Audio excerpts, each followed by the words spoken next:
Hello everyone, I am Professor Mahendra Ramdas Thomre, G Society NB Mehta Science and Commerce College Borodi, Taluka Dahanu, District Palghar. Today's my topic is thermodynamics. So let's see the thermodynamics. Here is the index of my topics. In first one, we have to study thermodynamics. In second, system and surrounding.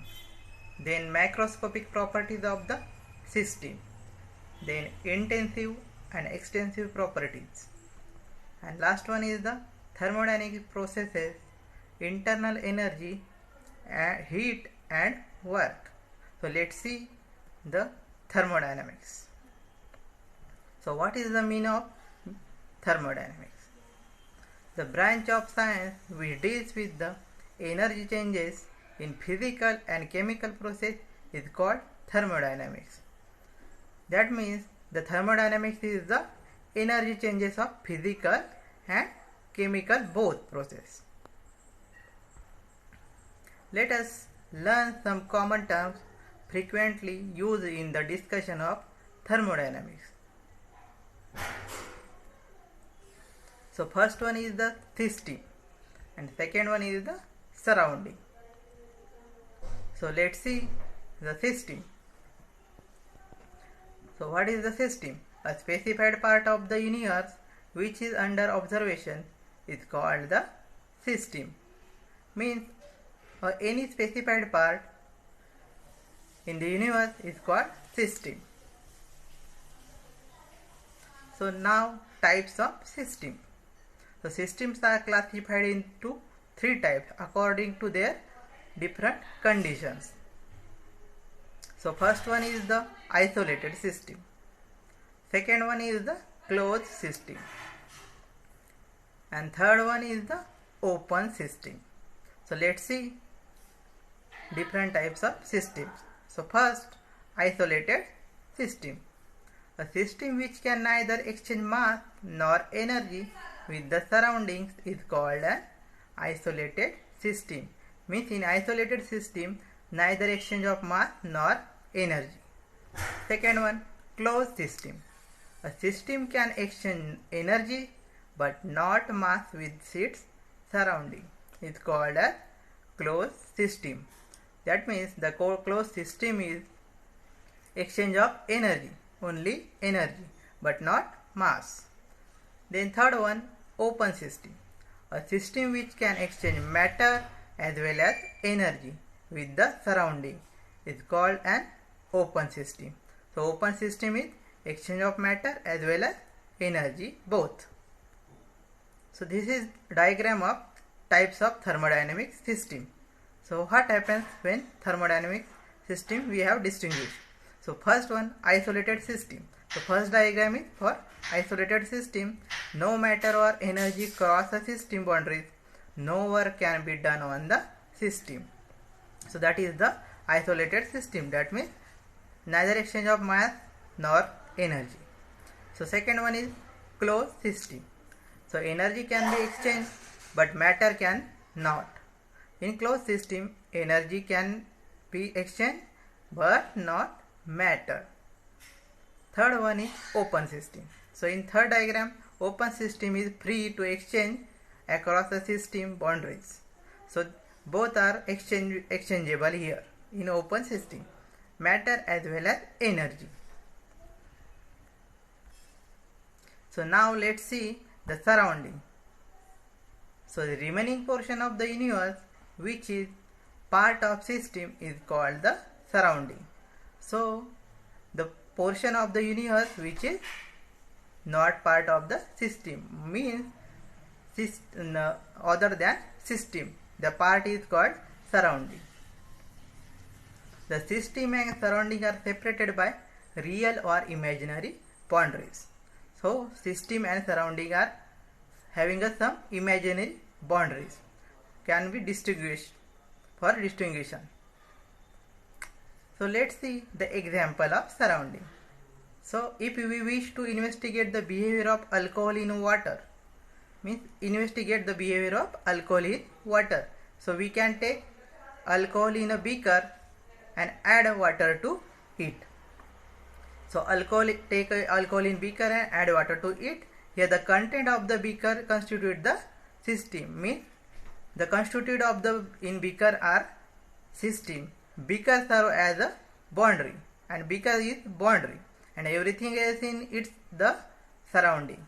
So content of the beaker is system, then beaker is the boundary, and everything else is the surrounding. Now the macroscopic properties of the system. The properties of the system which arise from the bulk behavior of matter are called macroscopic properties. That means the bulk behavior of matter is called macroscopic properties. The macroscopic properties can be subdivided into two types. The first one is the intensive properties, and second one is the extensive properties. So let's see the intensive and extensive properties. So first one is intensive property. The property of the system whose value is independent of the amount of substance present in the system are called intensive properties. Means intensive property is depends on amount of substance present in system. Example of these intensive properties are temperature, pressure, viscosity, etc. Now extensive properties. The properties of the system whose value depends upon the amount of substance present in the system are called extensive properties. That means the amount of substance depends upon amount of substance. That calls extensive properties. So here is the example of extensive: mass, volume, enthalpy, entropy, etc. These are the extensive properties. Let's see the examples of intensive and extensive properties by diagram. So here is the intensive properties. So intensive properties are having boiling point, color, temperature, luster, and hardness. That all are intensive properties. And extensive properties are volume, mass, size, weight, and length. So by diagram, I am distinguishing you the intensive and extensive properties. So now thermodynamics processes. So what is the thermodynamic process? When a thermodynamic system undergoes change of state, it has undergoes process. Or a process gives the path or operation by which system changes from one state to another. That means the process is the system changes from one state to another. So some common types of process are: first one, isothermal process; next, adiabatic process; isobaric process; isochoric process; and then reversible process, irreversible process, cyclic process. These all are the thermodynamics processes. So let's see one by one. First one is the isothermal process. A process in which the temperature of the system remains constant. So isothermal means the temperature of the system remains constant. Let's see second, adiabatic process. A process in which the system does not exchange heat with the surrounding. That is, no heat leaves or enters the system. So adiabatic process is the system does not exchange heat with the surrounding. Third one, isobaric process. A process in which the pressure of the system remains constant. So in isobaric process, pressure is constant. Fourth one is isochoric process. A process in which the volume of the system remains constant. That means the isochoric process having volume constant. So fifth one is the reversible process. A process in which the direction may be reversed at any stage by merely a small change in variable like temperature, pressure, etc. So that is the reversible process. irreversible process, and a process which is not reversible is called as irreversible process. Then cyclic process, a process in which the system undergoes a series of changes and ultimately return to its original state is called cyclic process.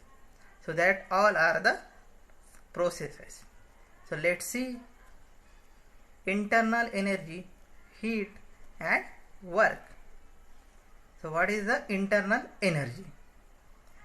So every substance possesses a fixed quantity of energy which depends upon its chemical nature and its state of existence. This is known as internal energy. So every substance is fixed quantity of energy and that depends upon its chemical nature and its state of existence. This is known as internal energy. So next one is the heat. Everyone knows the heat. Heat is a form of energy. It flows from one system to another because of the difference in the temperature. Heat flows from the higher temperature to lower temperature.